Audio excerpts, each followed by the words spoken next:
বলেছিল জাদুকর, তাকে তারা বলেছিল গণক, এইভাবে তাকে মিথ্যাভাবে তাকে প্রোপাগান্ডা চালানো হয়েছিল। সম্মানিত ভাইরা, আমরা এই বাংলাদেশের ৫৩ বছরের ইতিহাস যদি দেখি, তাহলে আমরা বাংলাদেশ জামাত ইসলামের কোন নেতা বা কর্মী এই জনগণের টাকা একটি টাকাও আত্মসাৎ করে নাই। বাংলাদেশ জামাত ইসলামের কোন নেতা কর্মী এই দেশ টাকার টাকা লুটপাট করে বিদেশে বেগম করে গড়ে তোলা নাই। বাংলাদেশ জামাত ইসলামের কোন নেতা কর্মী কোন অগ্নিসংযোগ, কোন ধর্ষণ, কোন লুণ্ঠন, কোন জায়গায় চাঁদাবাজি, কোন পার্সেন্টেজ, এই রকমের কোন কাজের সাথে বাংলাদেশ জামাত ইসলামের নেতা কর্মীরা কখনো জড়িত ছিল না। সুতরাং তারা এই কাজের সাথে জড়িত আমরা জানি। এই জন্য আজকে যখন বাংলাদেশ জামাত ইসলামী একটি কল্যাণমুখী রাষ্ট্র গঠনের জন্য মানুষকে আহ্বান করছে এবং দেশের সকল প্রান্ত থেকে মানুষের কাছে একটি আওয়াজ শুনে যাচ্ছে, সব দল দেখা শেষ, আমরা এবার ইসলামীদের দেখতে চাই। প্রত্যেকটা মানুষের বক্তব্যেই আমরা সকল মার্কা দেখেছি, আমরা এখন ইনসাফের প্রতি তালিকা দেখতে চাই। এই কথা বলার কারণে আজকে যারা এই যে মানুষের প্রতি জুলুমের রাজনীতিতে বিশ্বাস করেন, তাদের গায়ে আগুন ধরে গেছে। তারা বিভিন্ন ভাবে মিথ্যাচার করছেন। তারা মনে করছেন জামাত ইসলাম যদি একটিবার ক্ষমতায় আসে, ইসলামিস্টরা যদি একটিবার রাষ্ট্র চালানোর দায়িত্ব পায়, তাহলে এই চোট শাসকের রাজনীতি করা ভবিষ্যতে কষ্ট হয়ে যাবে। এজন্য তারা মনে করছেন বাংলাদেশ জামাত ইসলামী যে প্রতিশ্রুতি দিয়েছে জনগণের কাছে সমস্ত কিছু উন্মুক্ত করে দেবেন। কার কি অধিকার আছে, কার কি প্রাপ্যতা আছে, কোথায় কি সরকারের পক্ষ থেকে কত টাকা বাজেট আছে, সকল কিছু জনগণের জানার অধিকার রয়েছে। সেই অধিকার আমরা বাস্তবায়ন করতে চাই। আমরা সবার কাছে সেটা উন্মুক্ত করে দিতে চাই। এই উন্মুক্ত করে দিলে পরের বার বা পরের টাইমে যারা রাজনীতি করেন, যারা এই রাজনীতিকে ব্যবসায় হিসেবে মনে করেন, এখানে যারা ইনভেস্ট করেন, যারা মনোনয়ন নেওয়ার জন্য লক্ষ কোটি টাকা ইনভেস্ট করেন, ভবিষ্যতে তাদের এই ব্যবসা বন্ধ হয়ে যাবে।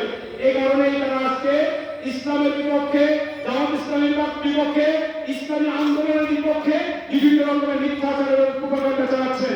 সম্মানিত ভাইরা, আমরা বলতে চাই এই জাতীয় মিথ্যাচার প্রোপাগান্ডা বন্ধ করুন। আপনারা আমরা যে জানি কে কিভাবে এই বাংলাদেশকে কিভাবে চালিয়েছেন। সুতরাং আপনারা আসুন, আমরাও যাই, মানুষের কল্যাণে কাজ করি। কিভাবে দেশের মানুষের কল্যাণ হয়, কিভাবে আমার এলাকার উন্নয়ন হয়, কিভাবে আমার রাস্তাঘাট 1 বছর করার পরে 2 বছরে না ভাগে, কিভাবে একটি বিল্ডিং তৈরি করার পর 1 বছর করার পরে 5 বছর হয়ে যায় সেখানে ভেঙে পড়ে যায়, এই রকমের অবস্থা যেন আর না হয় সে ব্যাপারে আমরা চিন্তা করি। আসুন আমরা চিন্তা করি আমাদের যুব সমাজকে কিভাবে কর্মসংস্থানের ব্যবস্থা করা যায়। আসুন আমরা সকলে মিলে চিন্তা করি এদেশের আমাদের যে মৌলিক অধিকারগুলো আছে, শিক্ষা, চিকিৎসা, বাসস্থান, এই যে সমস্ত বিষয়গুলো, আমরা এইগুলো কিভাবে মানুষের জোর গলায় পৌঁছাতে পারি। আসুন আমরা সেই রাজনীতি করি। আসুন আমরা রাজনীতি করি আমাদের কৃষকদের জন্য যে সার কীটনাশক বরাদ্দ আছে, কিছু সিন্ডিকেটের মাধ্যমে এই সার কীটনাশক আমরা ডিলারের কাছে পাই না, অথচ দোকানে সেটা ভরি ভরি পাওয়া যায়। এটা কিভাবে উদ্ধার করা যায় আমরা সেটা চেষ্টা করি।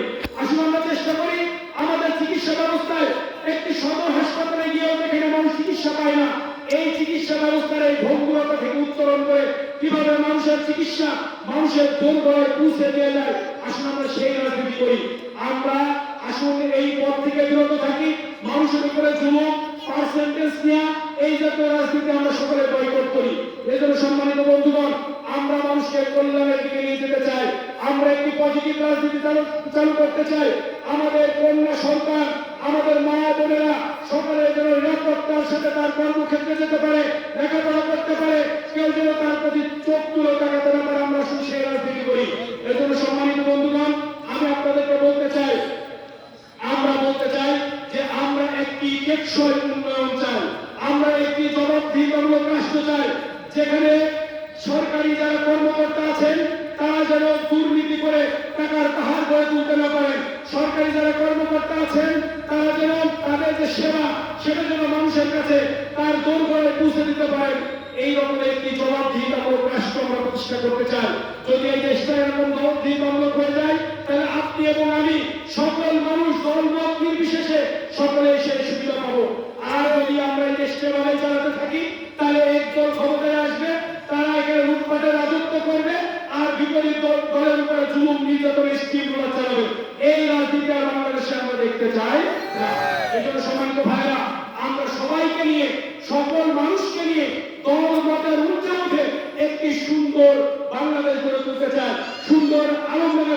চায়, সুন্দর একটি চুয়াডাঙ্গা গড়ে তুলতে চায়। সকলের মতামতের ভিত্তিতে সকল শ্রেণী পেশার মানুষকে সাথে নিয়ে যে যে পেশায় পারদর্শী তাকে সেই পেশায় সেখানে কাজে লাগিয়ে আমরা সেখানে সেই জায়গাটাকে আমরা ডেভেলপ করতে চাই। সম্মানিত ভাইয়া, আমরা যদি খেলার মাঠের দিকে তাকাই সেখানে দেখি রাজনৈতিক নেতৃবৃন্দ গিয়ে সেখানে মহড়া দিচ্ছেন, অথচ এই জায়গাটা যারা প্লেয়ার ছিলেন তাদের জন্য বরাদ্দ।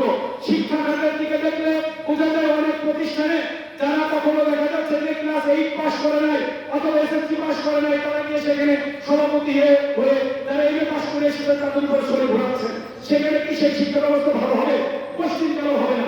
এই জন্য আমরা এর থেকে বের হয়ে যে ব্যাপারে পারদর্শী এক্সপার্ট তাকে সেই কাজে লাগিয়ে এই বাংলাদেশকে একটি সোনার বাংলাদেশে রূপান্তরিত করতে চায়।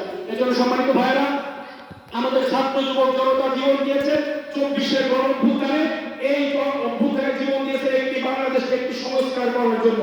বাংলাদেশের সকল জায়গায় যে দুর্নীতি ছেয়ে গেছে সেই দুর্নীতির মুক্ত একটি বাংলাদেশ গঠনের জন্য, বৈষম্যহীন একটি বাংলাদেশ গঠনের জন্য, জবাবদিহিতামূলক একটি রাষ্ট্র গঠনের জন্য আমরা বলতে চাই দেশের সকল ক্ষেত্রে এই বৈষম্যহীন একটি সমাজ এবং সংস্কার একটি রাষ্ট্র দৃশ্যমান না হওয়া পর্যন্ত আমরা বাংলাদেশকে অন্য কারো হাতে ছেড়ে দিতে চাই না।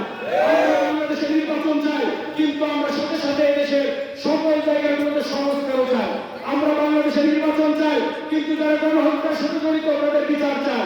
আমরা বাংলাদেশে নির্বাচন চাই, কিন্তু নির্বাচনকে ফেয়ার এবং ভয় বাধাহীনভাবে একটি নির্বাচন দেখতে চাই। বিগত সময়ে যেভাবে ভোট ডাকাতি করা হয়েছে, একজনের ভোটার একজন দিয়ে দিয়েছেন, ভোটাধিকার হরণ করা হয়েছে, এই মৌলিক অধিকার ভবিষ্যতে যেন কেউ হরণ না করতে পারে সেই ব্যবস্থা আমরা দেখতে চাই।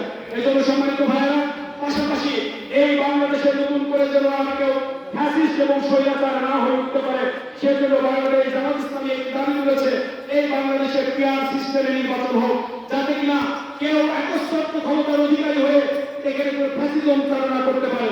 এটা আমরা বলতে চাই, যদি এটা হয় তাহলে এই বাংলাদেশের সকলে নিরাপদ থাকবেন।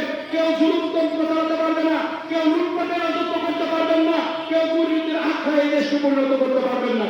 এই জন্য সম্মানিত ভাইরা, আমরা এটা বলতে চাই, আপনারা জানেন যে যখন তত্ত্বাবধায়ক সরকারের প্রস্তাবনা বাংলাদেশ জামাত ইসলামের পক্ষ থেকে প্রথম দেওয়া হয়, তখন এখনকার যে বড় দল হিসেবে যারা নিজেদেরকে দাবি করছেন তারা বলেছিলেন পাগল আর শিশু ছাড়া কেউ নিরাপত্ত নেই, সুতরাং এই তত্ত্বাবধায়ক সরকার ব্যবস্থা পাগলের চিন্তা। কিন্তু তারাই আবার এই তত্ত্বাবধায়কের জন্য আন্দোলন করেছিলেন। এজন্য সম্মানিত ভাইরা, আমরা বলতে চাই এই বাংলাদেশে ভালো কাজ করলে তার মূল্যায়ন হবে, খারাপ কাজ করলে মানুষ তার দরকার দেখিয়ে দেবে।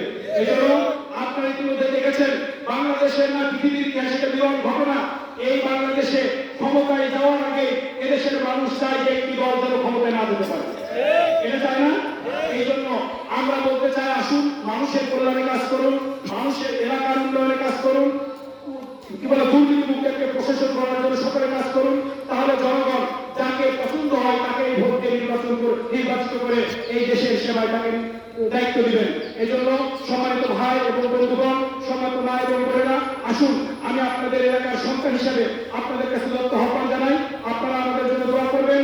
আমরা যেন আপনাদের সাথে নিয়ে একটি ন্যায় ইনসাফপূর্ণ সমাজ ব্যবস্থা গড়ে তুলতে পারি, আমাদের যুব সমাজের কর্মসংস্থান গড়ে তুলতে পারি, মাদক থেকে তাদেরকে দূরে সরে নিয়ে আসতে পারি এবং একটি সুন্দর সমাজ ব্যবস্থা গড়ে তুলতে পারি, যার মাধ্যমে কৃষক থেকে শুরু করে সকল মুখে মজুর সকলেই সেই সুবিধা ভোগ করবে সে রাষ্ট্রে। সেই বাংলাদেশ গঠনের জন্য, সেই চুয়াডাঙ্গা আলোকটাকে গঠনের জন্য আপনাদের সকলের সহযোগিতা এবং ভালোবাসা প্রত্যাশা রেখে আমার কথা এখানে শেষ করছি। আর যারা আমাদের সংগঠনের সাথে আজকে সম্পৃক্ত হলেন তাদেরকে আল্লাহ কবুল করুন, ভবিষ্যতে একটি ন্যায় ইনসাফের জন্য বাংলাদেশ গঠনে তারা যেন ভূমিকা পালন করতে পারেন সেই দোয়া তাদের প্রতি রইল।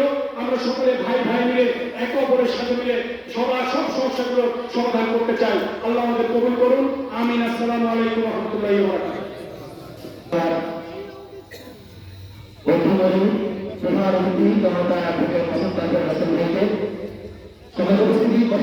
এই পর্যায়ে আজকে এক নম্বর ওয়ার্ডের গ্রাম কমিটি অর্থাৎ ইনসাফ কমিটি নাম ঘোষণা করছেন শহীদ কবিরা বাংলাদেশ জামাত ইসলামী কুমার ইউনিয়ন শাখার সংগ্রামী আমির জনতা মাওলানা মোহাম্মদ সিদ্দিক।